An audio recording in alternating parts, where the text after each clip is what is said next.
Welcome back to Chronicles of Enigma, everyone. Today we have a great episode ready for you. Please like, subscribe, and share as always. Today we will be discussing Unveiling the Subterranean Mysteries of Agartha and Other Realms, Part 1 of 10. It's called the Hollow Earth Theory. In the region of India, there is a myth older than the Hindu religion itself that was in the center of a vast Central Asian sea, north of what today is known as the Himalayas. A civilization of superior humans inhabited the island. They were wiser, stronger, advanced spiritually in a way unknown to the rest of the planet, separated from the human race with the exception of underground tunnels that stretched out in all directions. Society bloomed on this secluded island at an awesome rate. The island was a land of peace, without war and epidemics.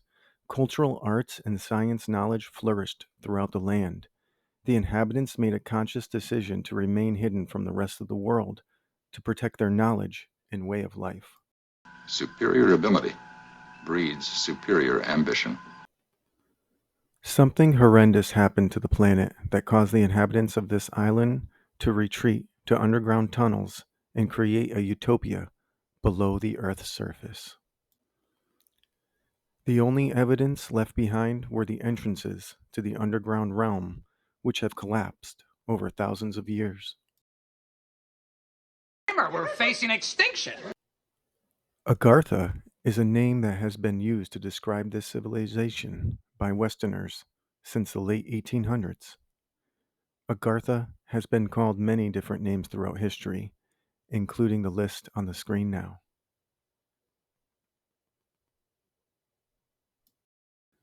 The myth talks about the island existing in a sea north of the Himalayas. At present time, the Taklamakan and Gobi Desert exist there. Professor Atchison and his research team's latest evidence suggests that the continental collision that caused this may have occurred 35 million years ago. Before the mighty mountain range jetted towards the heavens, it was the Tethys Sea. There are many different ancient cultures that have myths of civilizations inhabited by gods or superpowered human beings within the earth.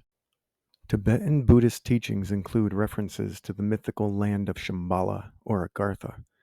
While interpretations vary, some traditions suggest that Shambhala is a hidden land located beneath the earth, inhabited by highly advanced beings who guide and protect the world. Shambhala, Agartha. In Celtic folklore, the Sidhe refers to a supernatural race often associated with mounds and hills or underground places. These beings were believed to live in an otherworldly realm connected to the Earth's surface, and they could sometimes interact with humans. According to ancient Chinese mythology, beneath the Earth is an underground world generally said to be inhabited by various supernatural beings.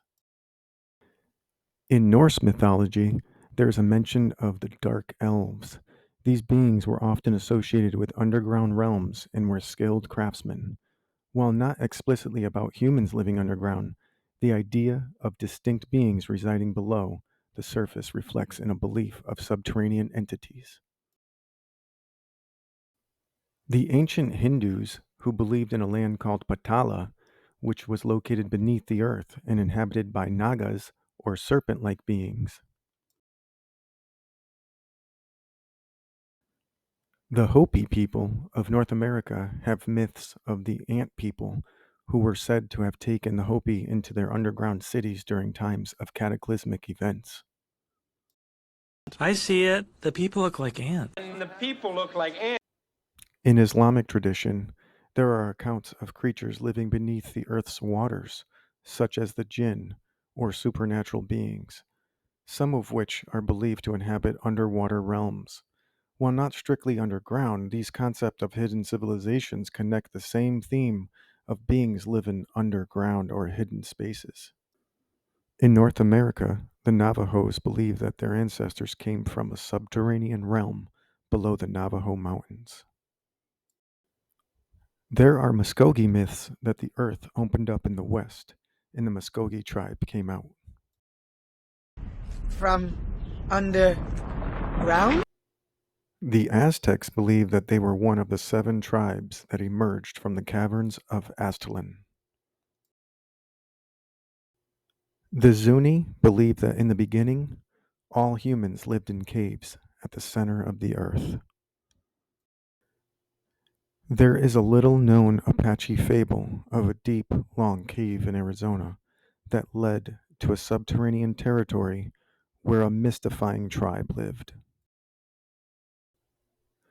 This legend coincides with another well known myth of a cave along the Colorado River at the Grand Canyon with ties to Egypt. Perhaps some Apaches stumbled upon a portal to Egypt in the past.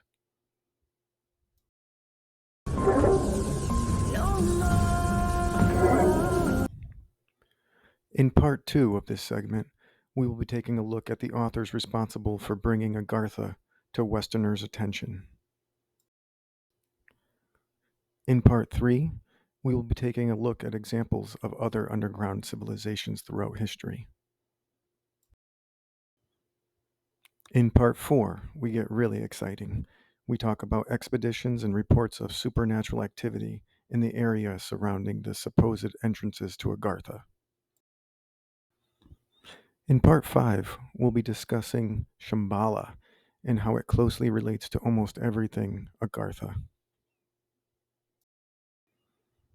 In part 6, we'll be discussing everything we couldn't reach in video number 5 regarding Shambhala's legacy. In part 7, we'll be taking a look at historical underground realms besides Agartha to see if there's any connection. In part 8, we will be discussing cultures with reptilian humanoid myths, which closely attach to the Agartha myth. Because the myth of Agartha is so old, there's a lot of locations mentioned to be the possible entrances. We'll be discussing them in part 9. In part 10, the last segment, I'll be going over my conclusions to let you guys know what I really think happened here.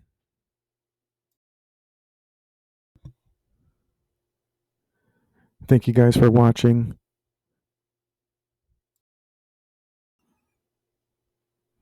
As always, please like, comment, subscribe, share.